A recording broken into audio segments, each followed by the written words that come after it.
alongside the PDP national chairman, Babangida, dispelled a newspaper report that he would resign on Thursday. The Independent National Electoral Commission had a few months ago declared that the process through which Mr. Metu and at least 11 other members of the PDP National Working Committee emerged in the party's national convention last year was unacceptable and illegal. Israel regards Nigeria as a giant in Africa, which will become even bigger in the coming years because of its strategic location and diverse opportunities for business and investment. This was indicated by the Israeli ambassador to Nigeria during his visit to Channels Television yesterday. It's his first public outing after submitting his letter of credence to the president in Abuja. He was welcomed by the vice chairman, Mrs. Shola Momo, who emphasized the close relations Nigeria has always had with Israel, despite the growing challenges in the Middle East. And finally, on the foreign scene, UN Secretary Ban Ki-moon is outraged at the despicable attack by Islamists on a UN office in Somalia, which killed 15 people. He emphasized that the UN would, however, not be deterred from delivering its mandate in Somalia. The attackers detonated a car bomb outside the UN mission in the capital, Mogadishu, and then engaged security forces in a fierce gun battle. Those are the headlines. It's back to you now.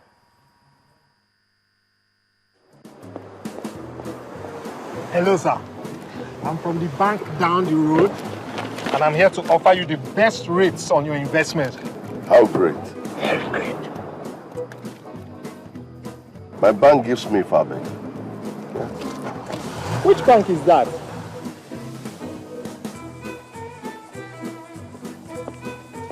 Hello, miss. I'm from the bank down the road, and I'm here to tell you about our good financial services. Oh, really? You mean like going out of your way to help my business grow? Huh? Or throwing a party on my 5th year in business? Ah.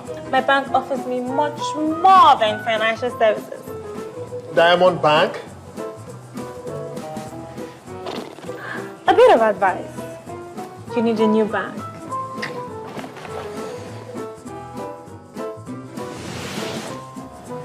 Diamond, your bank.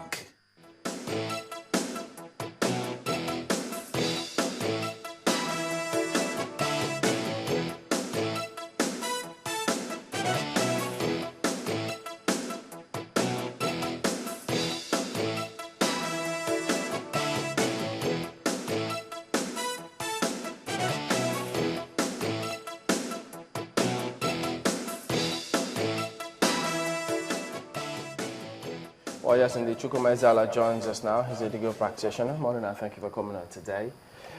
Speaking about this stopping or stemming the tide of this culture of impunity, and we did look at it from, of course, a legal perspective, wherein it was also said here that they play a very, very important role. First of all, do you agree with that? Yes, of course, there is real culture of impunity in the country. And impunity, as you people have already said, is exemption from punishment. That means the person is immune from punishment, irrespective of what he or she does. And it is very prevalent. It's been existing. It's been there from 1960 till death. If you recall, from the government of Tafawa Balewa then into the military. But the only thing is that the military seemed to have orchestrated it. You know, they seem to have made it, you know, like during the Babangida regime. Do you think this is a part? Oh, sorry, go on. Yes, it became a culture.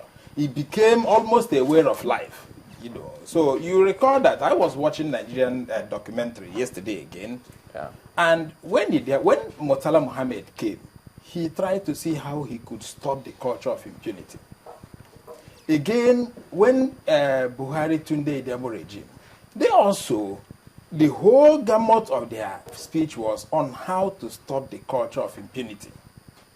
But ever since then, till date, the short tenure of Buhari Idemo regime, you know, seemed to have completely obliterated the whole thing. And we're back to where we were in the 60s, 70s, particularly during Babangida administration. So you mean all the mouthing of the, I mean, since democracy started again in 1999, we've been talking a lot about the rule of law, the rule of law, the rule of law. Are you saying that there's been no progress made in that direction at all? It's a very unfortunate thing that in 1999, a military man took over. The gap of democracy. Oh. And that was why you could see the height of the culture of impunity was the kidnapping or otherwise removal of a governor in Anambra State. And as we are talking, nothing has happened to people that kidnapped and forced a governor and say he had resigned. No, but it's a bit, when you say that a military man took over, let's not even go into the argument, because you already admitted that some efforts were made during or after some military coups had taken place. The people whom you've mentioned who did try to restore the rule of law back were military men. So does it mean that even in a military regime, the rule of law cannot prevail, or that a military man cannot uphold the rule of law? You see, during the military coup of, I wouldn't say led by Murtala Mohammed, or rather which Murtala Mohammed became head of state, Murtala Mohammed seemed to be a reformist. But his deputy did not seem to be the same. The deputy and the members of the Supreme Military Council, if you look at the constitution of the Supreme Military Council as at then, you still see that Obasanjo was there, Babangida was there, Buhari was also there. And when Obasanjo took over, apparently he didn't continue from where Murtala Mohammed, from the direction Murtala Mohammed wanted to take. And within that period, there was corruption, there was relative impunity, not as we know it today. When he left office, the civilian regime came in. For me, it wasn't a democratic government under Shagari. The impunity continued till Buhari came back to correct. And that was just 20 months. Babangida again took over. So you see that, yes, there were 1 or 2 military people that wanted to do something. But when Babangida continued for 8 years, Abacha took over. And it was impunity, in continuity. After them, Obasanjo now came in. And when he came in, the events of 8 years of his regime, I do not see any constitutional system of governance at that time. It was simply, a window dressing. Because you could see how the National Assembly could work. National Assembly could not work, sometimes being destabilized by the executive. The National Assembly could not do much. The governors were not free. Allocations were seized here and there, outside the provisions of the Constitution.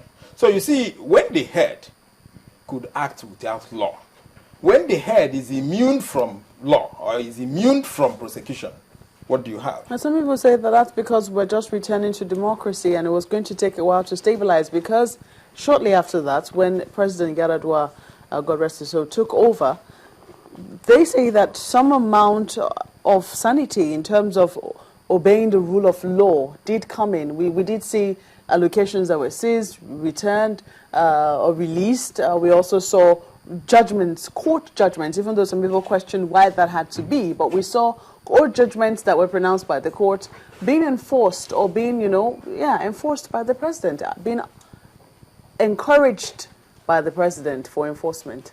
Yes, Yaradua did well. May his soul rest in peace.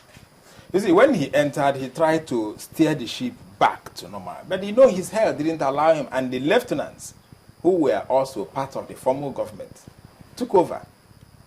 Yaradua functioned for not more than 2 years. He functioned for really about 1 year. So we're saying that from that time on, it seemed that we've been going down that way. I mean, we've been taking the road, the path of the rule of law. How have we been doing? Now, during the Yaradua regime, you see, like I said, it was just about 1 year. Regime? Administration. Okay. Sometimes it should be civilian administration or democracy, but because of the events, we tend to also see them, all of them, as regime. But maybe that's of Yaradua may be administration, okay? But when they are there, or when they were there, we tried to see if we could change the course of the ship. But subsequently, when other people took over, when as a result of ill health he could not continue, he started sinking again.